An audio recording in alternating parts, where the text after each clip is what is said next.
Hey guys, last time we did a video, we worked on making or drawing shapes.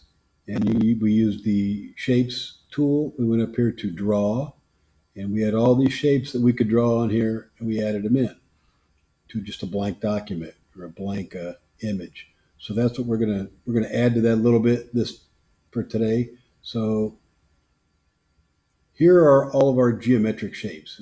I could continue to make these all I wanted, but couple things that we can look at. Number one is the outline of these shapes. You notice that when we drew these shapes, I went up here and chose a circle and I drew it. You notice I'm going to get this bottom color matching the shape color, this kind of yellow green.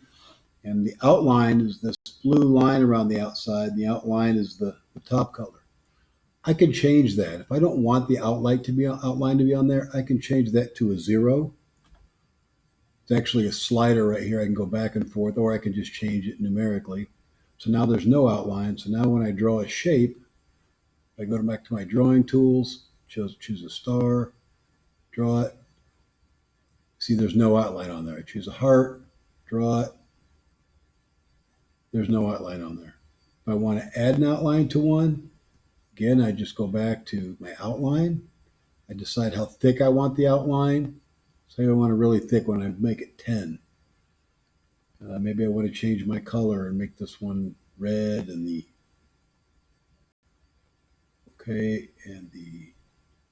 inner part of it just yellow. I don't like that yellow. Orange. Okay. Go back up here, draw a shape. We've got that outline again. Okay. So that's how you deal with the outlines on them. That will come into play a little bit later. If I decide I want to draw a shape that's not a geometric shape, I want to kind of hand draw something, there's a couple things I can do. One is I can go over here to my lasso tool. It's called lasso select. I can click and hold, or maybe if you're on Chromebook, it might be a little bit different. You have a different command, but I pull this around and bring it back to where it started so it connects, and I get this select little marching ants appear, and then I can go ahead and drop whatever color I want to put inside of that using my paint fill. Okay, click OK, fill bucket, add paint. Control D, deselect it.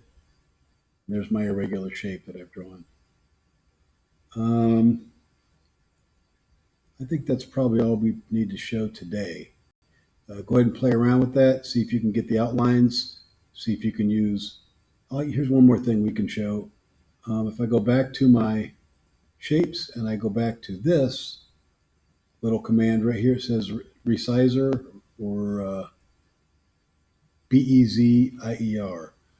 I always call it the line curve tool. I don't know what the heck that name is, but it's kind of like the line tool here, where I can draw a straight line and then start here and draw a straight line somewhere else and let go of my mouse, unclick it, then click it again and draw another straight line to create shapes.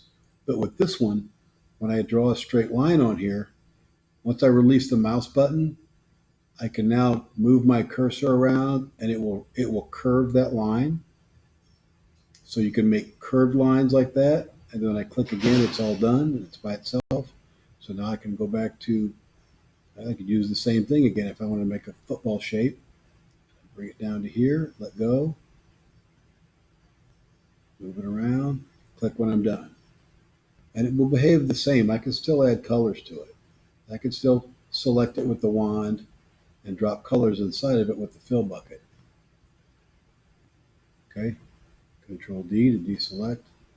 So really today we're just talking about using outlines with shapes, making irregular shapes using the lasso tool over here, uh, drawing lines to connect to make your own custom shapes, and using uh, the curved line command, which they call the Bezier or the Bezier. I don't know what that exactly is, but to go ahead and bend lines or curve them to make your own shapes.